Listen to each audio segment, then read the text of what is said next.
Click the join button to listen to the next episodes of Insta Millionaire. Join now and become a Pocket FM Pro member. Alex's amazing story is waiting for you.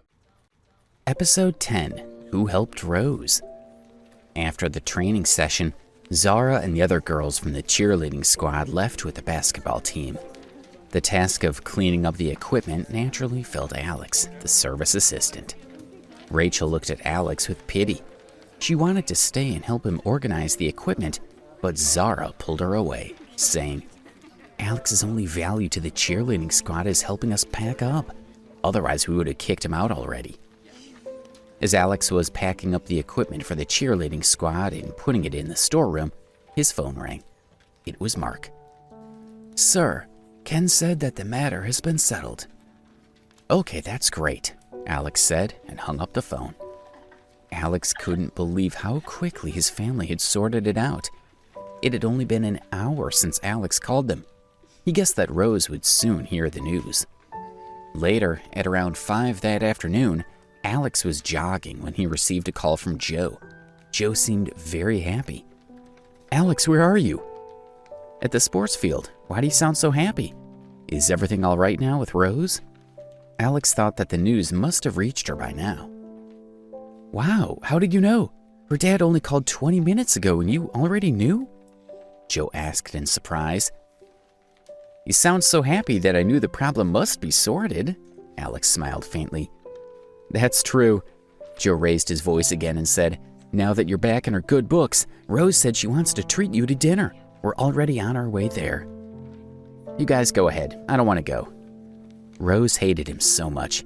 He knew that if he went, he'd just be miserable. Come on, all your friends are here. Are you too scared to come?" "I don't want to go. You guys have fun." "Hey, you loser. If you don't come, you're not our friend anymore. You decide what you want to do," Joe shouted and hung up. Alex smiled wryly as he heard the call end. He walked slowly out of the school gate and went to the restaurant. As soon as he entered, he could hear his friends, and he followed the noise to find their table. More than 10 people were sitting around a table. In addition to Rose's doormates and his doormates, there were also a few unfamiliar faces. They must be Rose's friends, he thought. Alex walked slowly toward the table, and everyone turned and looked at him. Rose, who was chatting with her friends, turned around and saw that Alex had arrived. A look of hatred flashed across her eyes as she said, "Did I tell you to come?" "Fine, I'm in a good mood, so I guess you can take advantage of that and stay." Then she resumed her conversation and didn't give Alex another look. As Alex stopped walking and looked at Rose's back, he felt his heart flutter. "Forget that I helped her this time. I won't have anything to do with her from now on."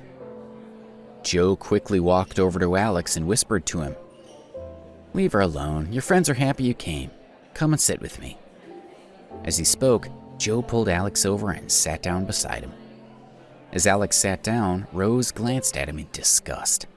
Alex didn't even look at her, deciding to save himself from the embarrassment. "Rose, what happened? Why do you hate him?" An unfamiliar girl glanced at Alex and whispered to Rose. The others who didn't know anything about the situation also looked at Rose, waiting for her explanation.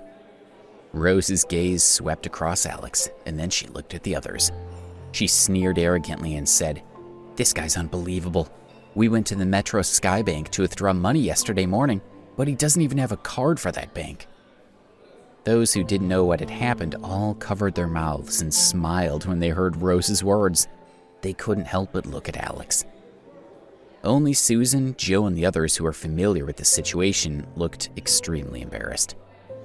They were all thinking, "We're all eating here together. Even if you don't like Alex, do you have to expose his weakness in front of others?" One by one, the waiter brought the plates of food to the table. The 10 of them gathered together, chatting and laughing while Alex only chatted with Joe and Ben beside him, not with Rose and the others. Rose was saying, "Guess what? In the end, the chairman of the Heavenly Lion Group, Donald Brennan, personally came to my dad's office to apologize to him. That's what you call humility." She recounted the news she had heard from her father.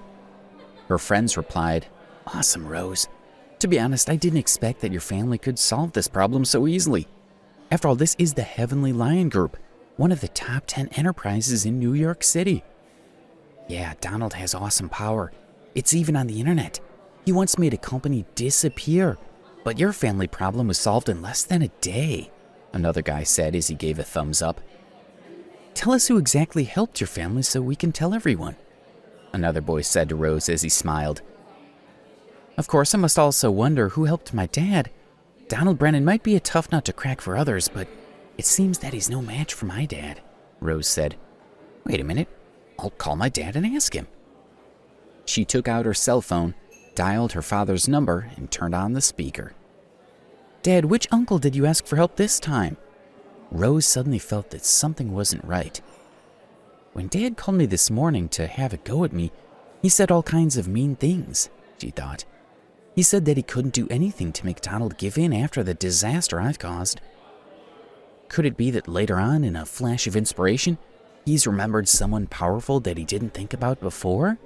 An idea flashed through Rose's mind.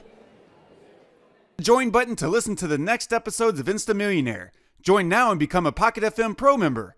Alex's amazing story is waiting for you.